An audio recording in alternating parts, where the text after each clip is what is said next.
Assalamualaikum teman-teman, saya Sabaria. Pada video kali ini saya akan membahas tentang teori pembelajaran.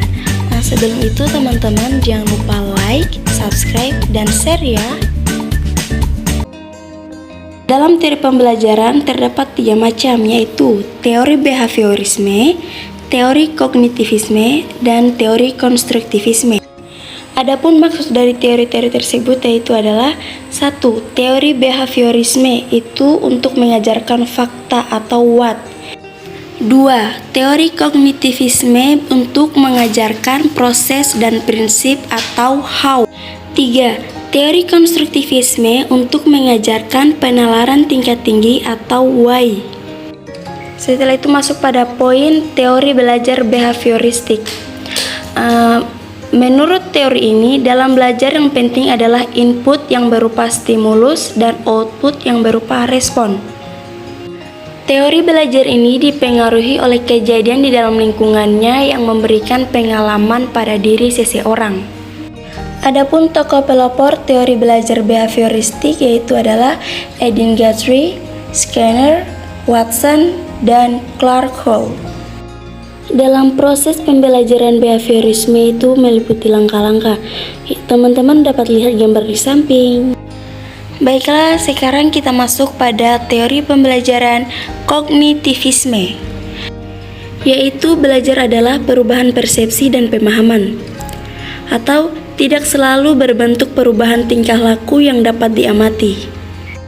Teori belajar yang berkembang berdasarkan teori ini ialah teori perkembangan Piaget, teori kognitif Brunner, dan teori bermakna Ausubel. Teori perkembangan Piaget terbagi menjadi 2, yaitu proses belajar dan tahap-tahap. Proses belajar terjadi menurut tahap-tahap perkembangan sesuai umur, sedangkan tahap-tahap terbagi menjadi 3, yaitu asimilasi, akomodasi, dan ekuilibrasi. Teori Brunner terbagi menjadi 2, yaitu pertama, terjadinya proses belajar lebih ditentukan oleh cara kita mengatur materi pelajaran. Kedua, proses belajar terjadi melalui tahap-tahap. Itu terbagi menjadi 3, enaktif, ikonik, dan simbolik. Teori bermakna Ausubel itu terbagi menjadi 3 poin. Yang pertama, proses belajar terjadi bila mahasiswa mampu mengasimilasikan pengetahuan yang dimiliki dengan pengetahuan baru. Kedua, proses belajar terjadi melalui tahap-tahap.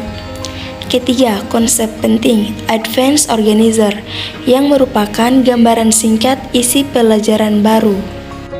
Sekarang masuk pada poin teori belajar konstruktivistik, yaitu teori ini percaya bahwa seseorang mampu mencari sendiri masalah, menyusun sendiri pengetahuannya melalui kemampuan berpikir dan tantangan yang dihadapinya, menyelesaikan dan membuat konsep mengenai keseluruhan pengalaman realistik dan teori dalam satu pengetahuan utuh. Terdapat beberapa tokoh dalam teori konstruktivisme, salah satunya John Dewey. Menurutnya bahwa belajar bergantung pada pengalaman dan minat sendiri.